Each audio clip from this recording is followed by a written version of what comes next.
Good evening. It's a pleasure to again be able to talk to all the tax colleagues through Tax Sutra. And now, of course, we've had the benefit of the budget, and many people have hailed the budget. The markets have hailed the budget. And I think credit where credit is due. This is certainly a budget where the finance minister has addressed several of the key things that all of us were speaking about. We spoke about the factor that we need to foster employment, and we are seeing measures towards that. We spoke about investments in creation of infrastructure and manufacturing infrastructure, and we've seen commitments towards that.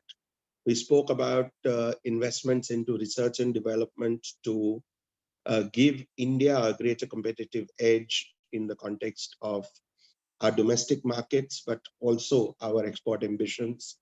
There are provisions for skilling with some international alliances. Uh, there are provisions to de-stress the financial system in the context of not only the privatization of the two banks, but creation of alternate funds through the sovereign mechanism to ease the pressure on banks and enable them to lend more. So I think all in all, some very, very good signs. And honestly, from a sentimental perspective, if there was one overarching sentiment, it was not about what she did. I think the one overarching sentiment which was positive is about what she didn't do, namely that she did not increase any personal taxes, namely that she did not increase corporate taxes. And I think much of the rumor mongering which went on before led to a run up where people were expecting the worst, and many were just relieved that they didn't have to go through the worst. Let me turn for some time to the indirect tax provisions. I think uh, generally both direct, indirect, and also NCLT, I think we're seeing a move to easier, speedier dispute resolution, which is a very, very good sign. We are seeing a greater ability to adhere to and a greater desire to adhere to DTA and treaty obligations, which again is a very good sign. Uh, as usual, some old issues and habits persist in indirect taxes. Under the GST, we've had an amendment, a retrospective amendment in Section 7 to overcome the Supreme Court judgment in Calcutta Club. Something which now sort of further widens the tax net even between a entity and its members. We've seen slightly more onerous provisions in some aspects of the ITC availment. And from that perspective, I think people might still have something of a critique. But interesting changes on the customs and trade side. I think very trade supportive measures, very Indian manufacturer focused measures, which are positive. And I think even the use of trade remedies, there are now stays coming through the budget. This happened last year. Now again this year, certain stays on existing anti-dumping duty. I think that's an interesting issue under the anti-dumping and trade remedial laws, whether government could suo moto do this or whether they needed to go through the prescribed review process. That's pending in a few courts. But all in, I think a extremely pro-India budget, I think an extremely pro-citizen and growth budget. And now, of course, we have to deliver the detail. But if we deliver the detail, I think this budget will have some very, very positive impact on economy and lives. So with that, let me end and turn it over again to Arun. Rohan, thanks so much. In the pre-budget series, we had a finale by Datar sir and you just 48 hours ago, and you said, the world is watching us. They will not wait forever. We need to make India an investment-happy destination, not just for foreign companies or foreign investors, but also for our own entrepreneurs, for the domestic constituency, domestic businesses, for jobs.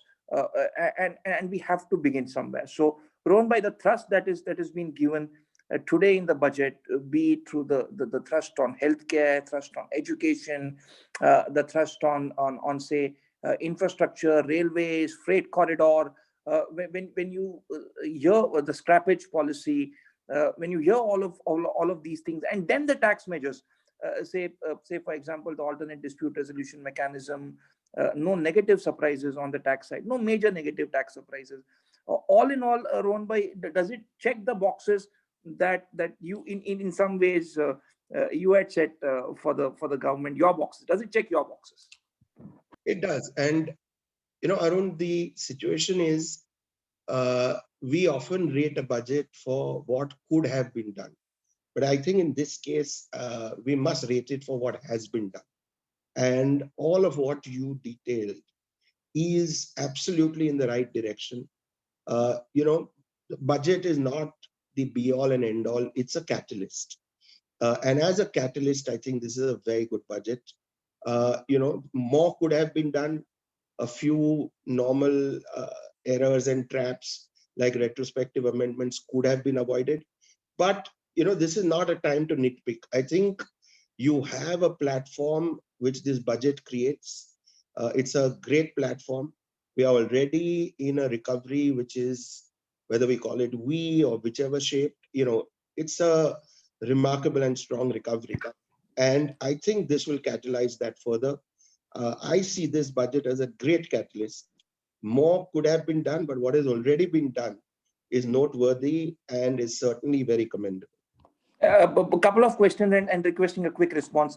The first is, in terms of the reopening of assessment 623, and in terms of doing away with AAR and faceless ITAT, any patterns that you are seeing on the litigation side? Not many are happy right now. The reviews are not so great on the faceless ITAT. But on the doing away with AAR, replacing it with a board consisting of departmental officers, and reopening of assessment 6 to 3. How major are each of these three in 15 seconds each? One, please.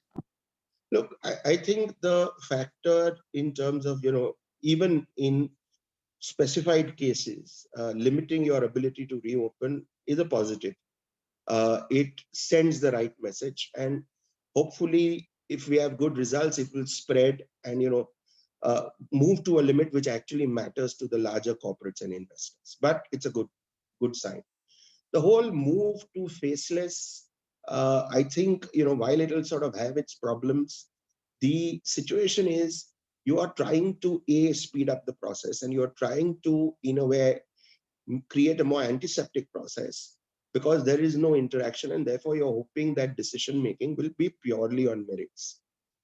From that perspective, I think again it's a good sign.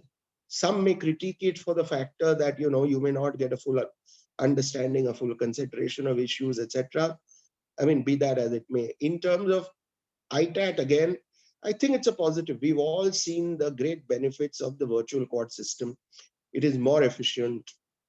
People are able to achieve more in a shorter period of time, particularly courts. So from my perspective, all of these are positives.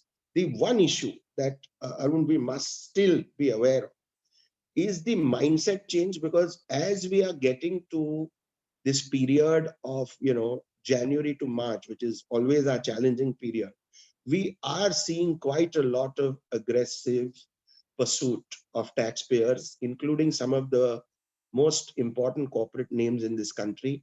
And I think with all that we are doing on the policy and legislative front, that change of intent, where taxpayer assessee is not an adversarial relationship, but a trusting relationship, I think that would be a really big win if we could achieve that. Thanks so much, Rohan bhai. Thanks so much for sparing time for us. That was Rohan Shah, one of the most eminent tax experts, tax counsel, and also representing India at one of the most important institutions on economic research in Asia. Rohan bhai, thanks so much for talking to us. Thank you so much.